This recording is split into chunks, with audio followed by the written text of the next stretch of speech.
Hey everybody, this video is called Kickoff of Job, and tonight we kick off a new study here in the book of Job, picking back up on our Bible studies after a 2-month break.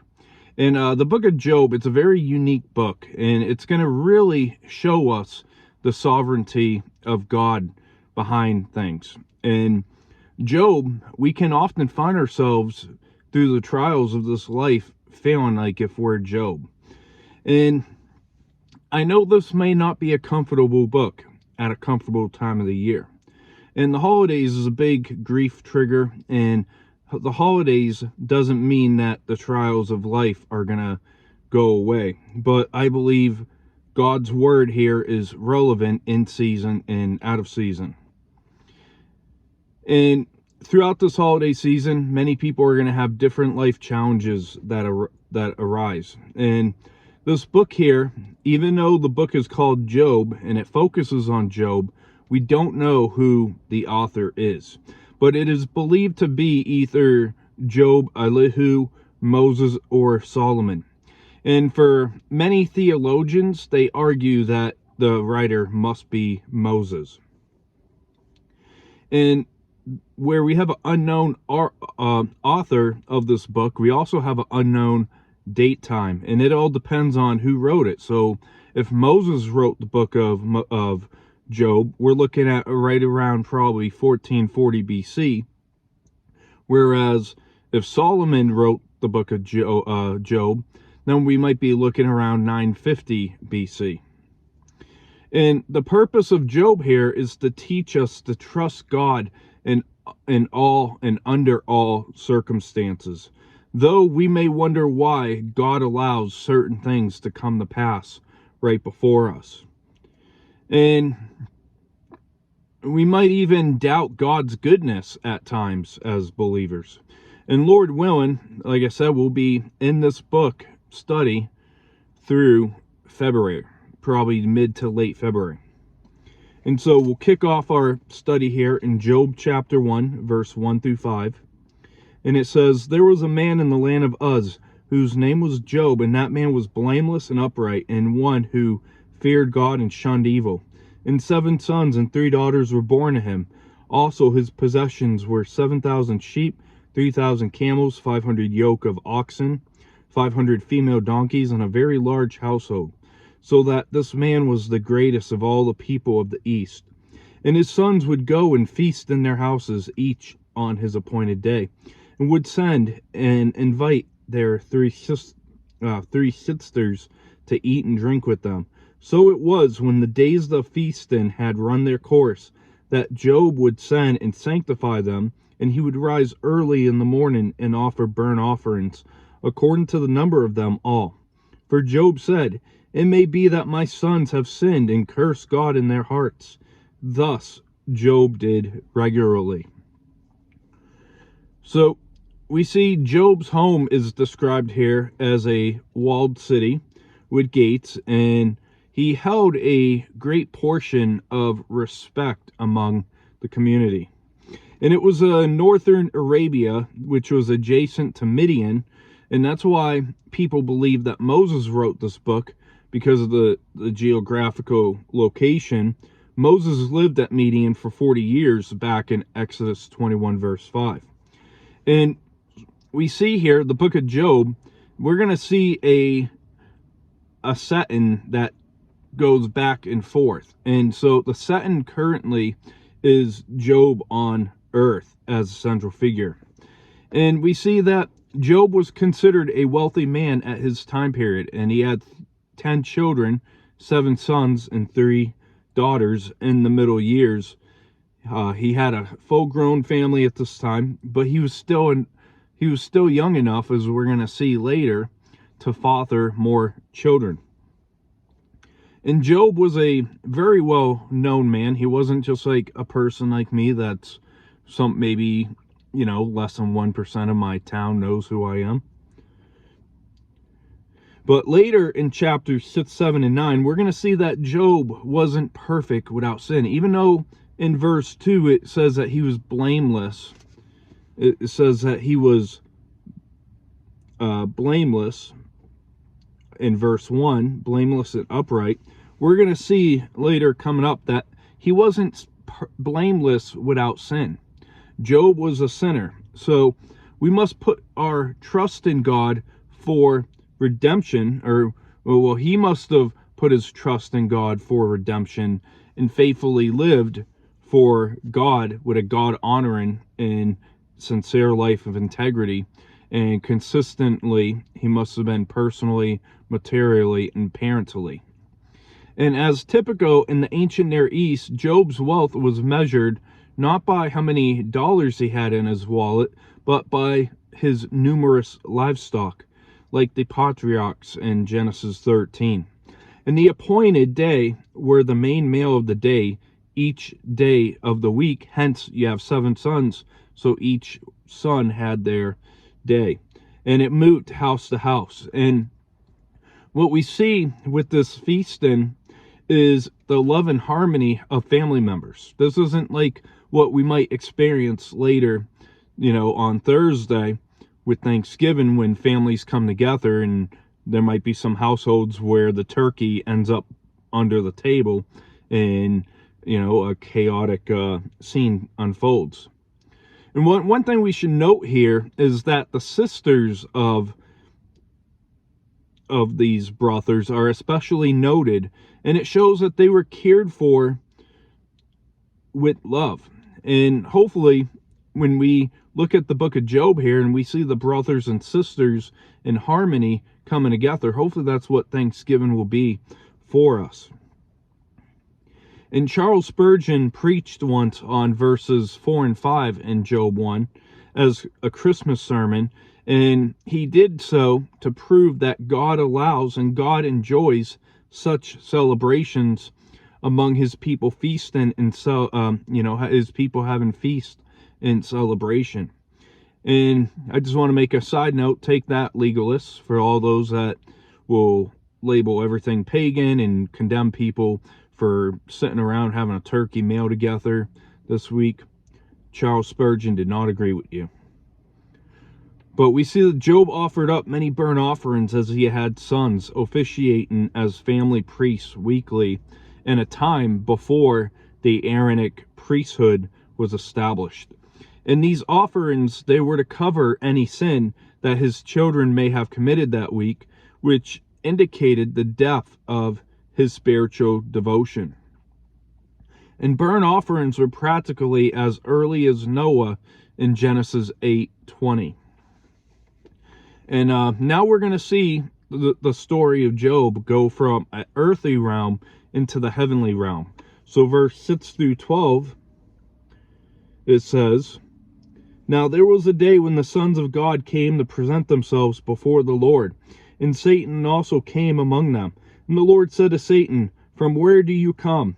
So Satan answered the Lord and said, 'From going to and fro on the earth, and walking back and forth on it.'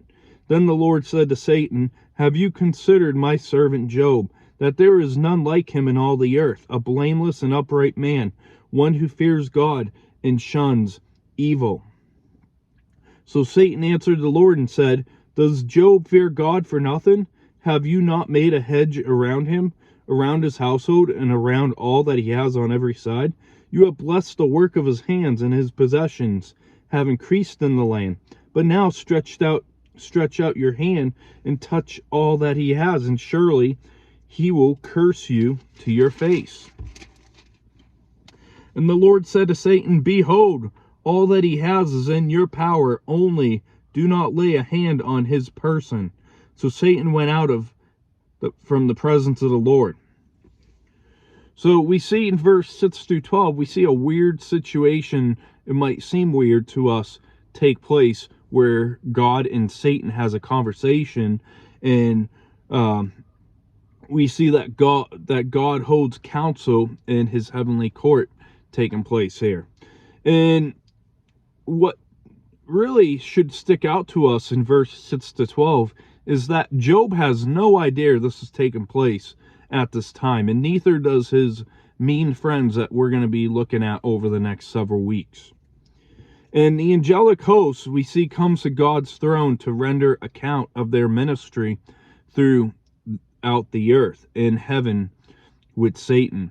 And Satan believed that Job would not stand for God. He believed that if he got his hand on Job, that Job would fall apart and Job would fail his test. And one thing we must realize when we talk about Satan is not a name. It is a title in the Bible, and it means adversary. And he stands to the right of the accused, as seen in Zechariah 3:1, when Satan in heaven accused Joshua the high priest. And the sons of God is a term that we see in the Old Testament, such as Genesis chapter 6 and later down the road in Job 38 verse 7 for angelic beings. And fallen angels is what it's speaking about for these sons of God. And angels are not omnipresent. Angels are not everywhere. Where God is everywhere, angels and Satan can't be. Regardless, angels, they're not omnipresent, whether they're fallen or holy. But they move rapidly. They're on the move. And God allowed and continues to allow Satan and his fallen angels into his own presence. But it's not because, Satan, he can't control Satan. It's because of God's own purposes. And note, it was God who brought Job as subject for discussion here. We don't see in verses 6 through 12 of it speaking of Satan asking about Job. It says in verse 8, "Then the Lord, capital L, said to Satan, 'Have you considered my servant Job, that there is none like him on the earth, a blameless and upright man who fears God and shuns evil?'" So we see that God brought Job as a subject of discussion here. And we also see in these verses that God puts a hedge of protection around his people. We see that even though the Lord would permissively allow Satan to come against Job, we see that God tells Satan that you will not touch him physically. So one thing we must know is that God puts a hedge of protection around his people. And Satan asserted that the true believers are only faithful as long as they prosper. And that is a common bad teaching today that is among us under the name of Christianity. That, if people are in favor of God, if people are have enough faith, we're going to see the equivalent of them with prosperity and wealth. And Satan, basically says, take away Job's prosperity and he's going to reject you, God. And likewise, a lot of people say, if you are poor, you can't be a Christian today.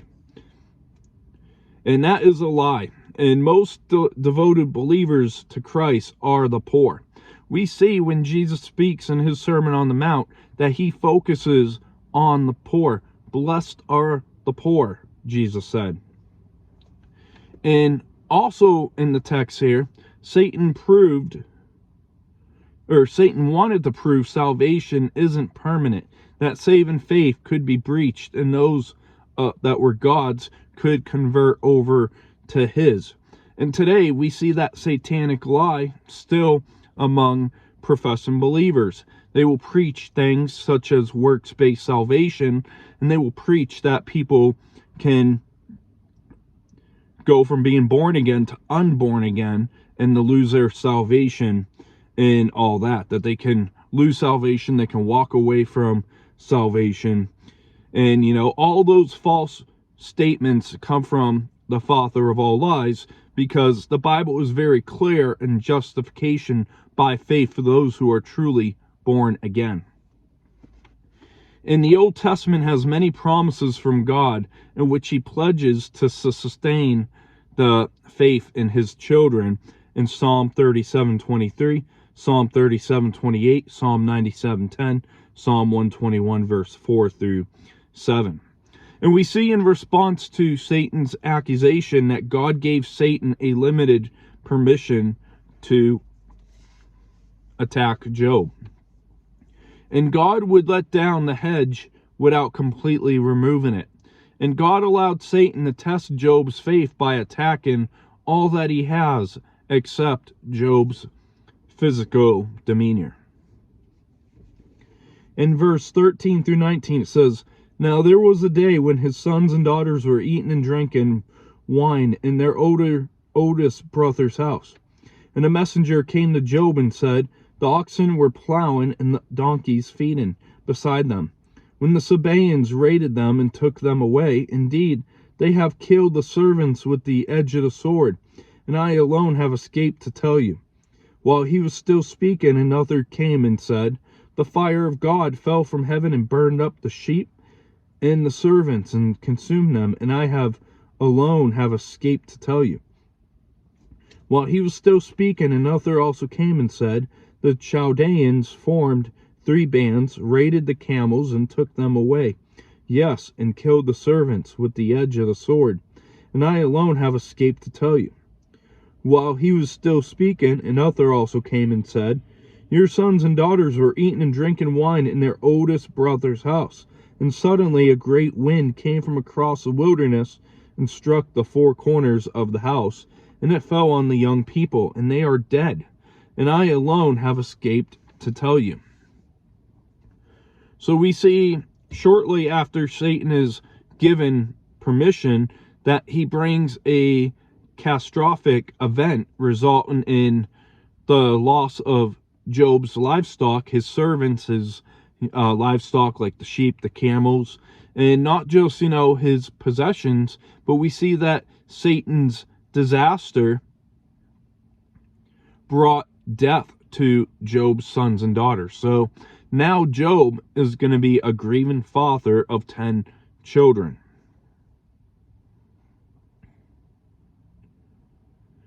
And we see great cruelty of Satan by taking all of Job's children. And the Sabaeans were terrorizing robbers who had descended from the tribe of Ham in Genesis 10, verse 6 through 7, or of Shem in Genesis 10:28. And in verse 16, we see the word fire of God from heaven, and that probably refers to lightning. And the Chaldeans were semi-nomadic people of the Arabian desert, experienced in looting and war. And we see a great wind that takes out his children. So this great wind is equated by many as almost like a great tornado. And as a parent who has lost one son, I cannot imagine what Job went through. I cannot imagine what it's like to lose all your children at once. So we see the book of Job here starts off with a sad passage here. And I know many parents are not looking forward to Thanksgiving, Christmas, New Year's, and they just entered the grief journey after losing a child this year.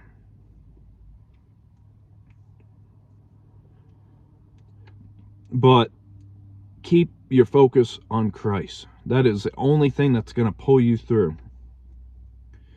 And Satan accomplished his evil purpose by working through the evil character of fallen men. And Satan, in the text, he had some influence over the weather, and his work may cause others to blame God, as God allowed Satan here to do this. And whenever we see something tragic happen around us, many times the first thing everybody does is blame God. And we can know that God will use disaster to get a message across people. And I think, a lot of our school shootings and violence in our nation is a result of judgment upon us.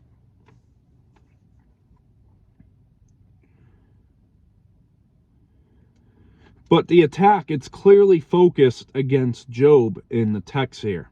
Yet others suffered, such as Job's children. So even the trials that you may go through may affect others around you.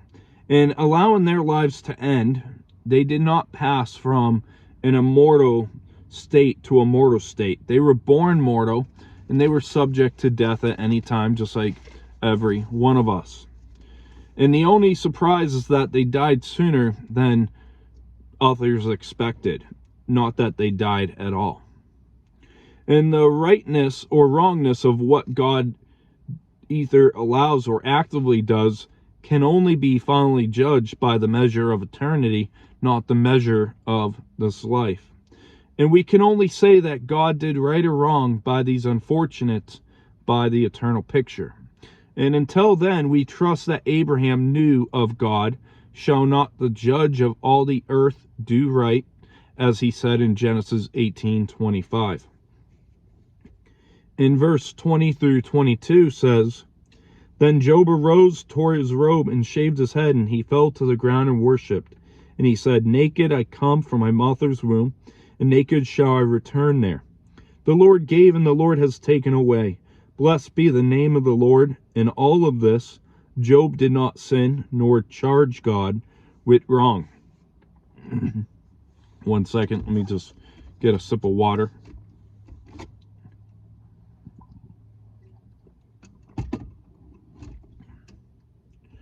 So verse 20 through 22, he heard the other messages calmly, but on hearing of the death of his children, he expressed full-blown grief, but also worshiped God instead of cursing God.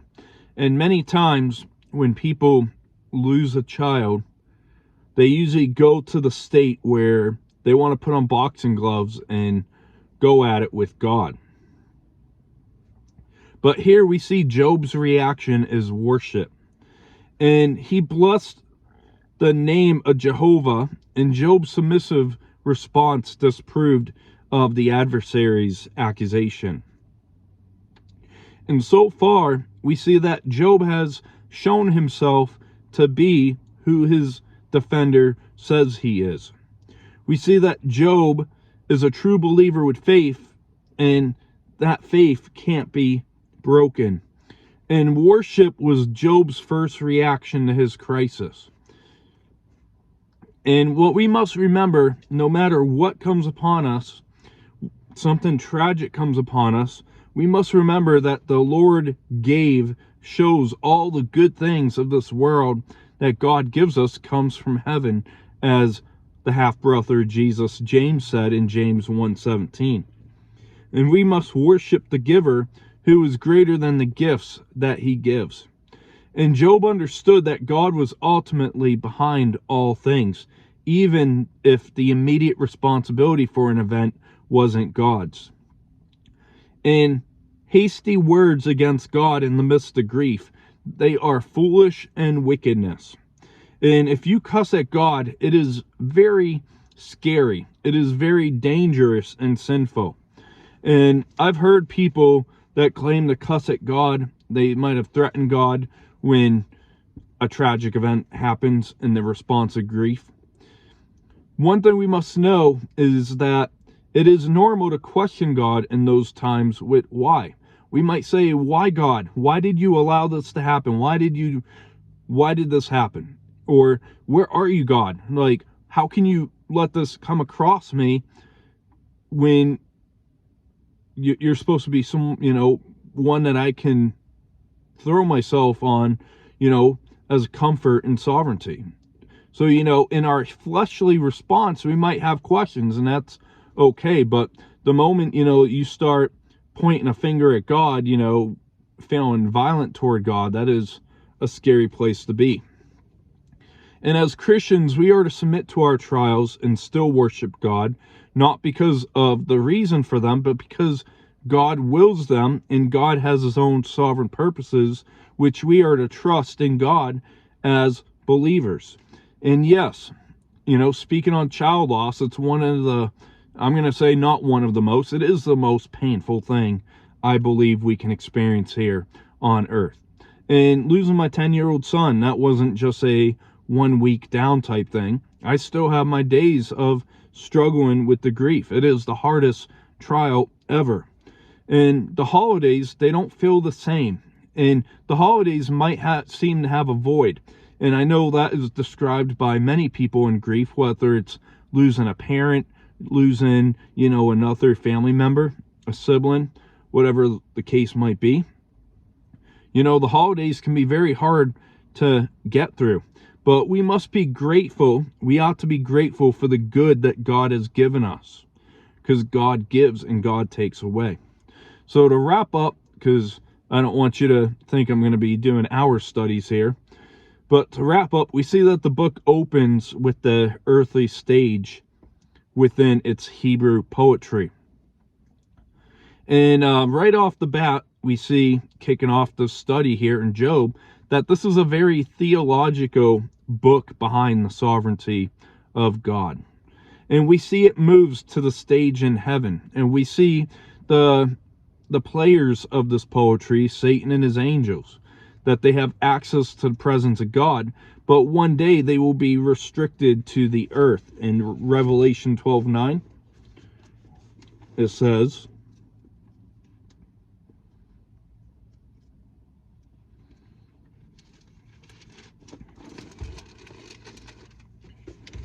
Revelation 12:9, so the great dragon was cast out, that the serpent of old, called the devil and Satan, who deceives the whole world. He was cast to the earth, and his angels were cast out with him. So Satan has free access to the earth, and he roams it like a roaring lion. In 1 Peter 5:8, many of you know this verse, be sober and vigilant, because your adversary, the devil, walks about like a roaring lion, seeking whom he may devour. So Satan has an active interest on what takes place on earth. And Satan is also described as the accuser of the brethren. And I don't think of any other better story in the Old Testament than the story of Job to prove the fact. In Revelation 12:10,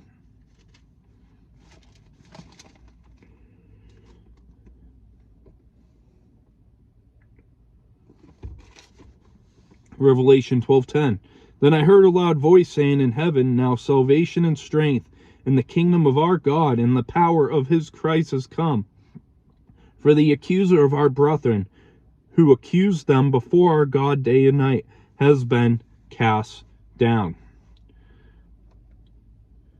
So we see that Satan in the book of Revelation is called the accuser of the brethren. And then James 5:11, James 5:11 we're going to read next, and that's going to show us the heavenly scene displays the reason. So James talked about Job here briefly in his writing. He said, indeed, we count them blessed who endure. You have heard the perseverance of Job and seen the end intended by the Lord, that the Lord is very compassionate and merciful. So we see that Job's tragic losses were sudden. And we see the ending where Job shows us that we ought to react to hard times. We ought to react to the trials of this life and the tribulations of this life with worship of our Creator, who is the one who gives and takes away.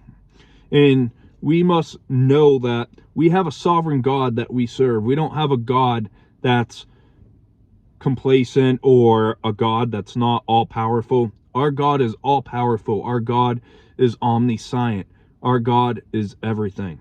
So I hope that you join us again for our next study, as we're going to look further at the trials that come upon Job's life in the heavenly scene next.